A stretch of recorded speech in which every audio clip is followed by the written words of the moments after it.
As a male creator, I'll be honest, talking to women online is intimidating. And not like that. And it's not because I don't want to. It's because I don't want to talk down to you. Fantasy has always been that one place where men and women meet in the middle. And lately it feels like we've been pushed apart. I've had the opportunity to search a lot of incredible free male creators lately. Women who have been calling out the exact same problems in modern writing that men have been frustrated with for years. And the truth is, women are just as much a victim of modern propaganda as men are. This is the big difference.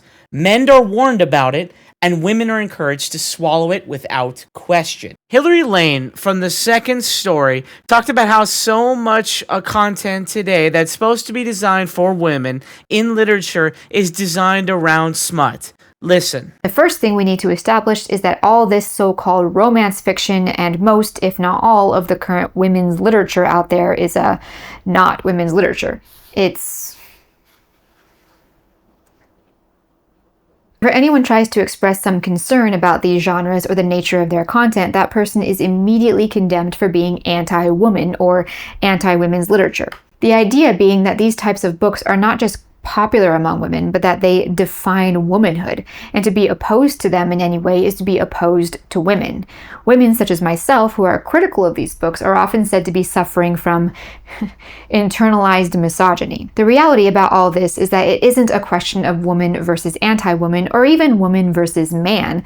The issue here is probably one of the oldest ones in existence. It's the normalization of explicit adult entertainment. Something I've been shouting from the rooftops for quite a while. It's literally engineered to get you addicted to harmful storytelling. While Falls West have pointed out how modern writing is shaping dating behavior. Let's listen. Men written by women can be just as one-dimensional as women written by men. Because neither actually exists, and yet we have gotten ourselves into a place where we compare the real flesh and blood people that we interact with on a day-to-day basis with these archetypes. And that's why I say it's porn, because it is far less about celebrating emotional intelligence and vulnerability and far more about optimizing for a very specific type of fantasy. Another great point, creating these unrealistic expectations and teaching people to treat other poorly because you are comparing them to utterly unrealistic standards. These aren't men's or women issues. They're both.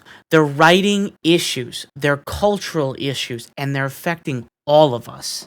From where I'm standing, modern writing has three major problems.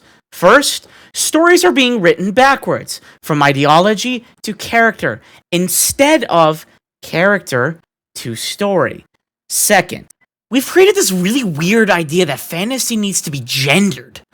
It doesn't. Women don't need women's fantasy, men's don't need men's fantasy, we just need good fantasy.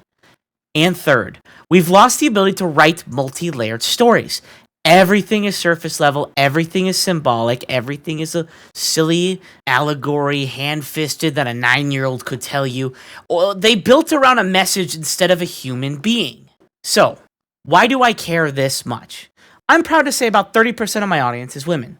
Not because I'm trying to appease women, but because fantasy is better when we're all in the room together. I don't want to be a creator just for men. I don't want to be a creator just for women. I want to be a creator for the genre, for the people who love stories.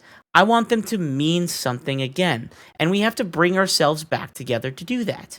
So if you're a woman who loves fantasy, and you're tired of being talked down to by modern writing, I want to hear from you.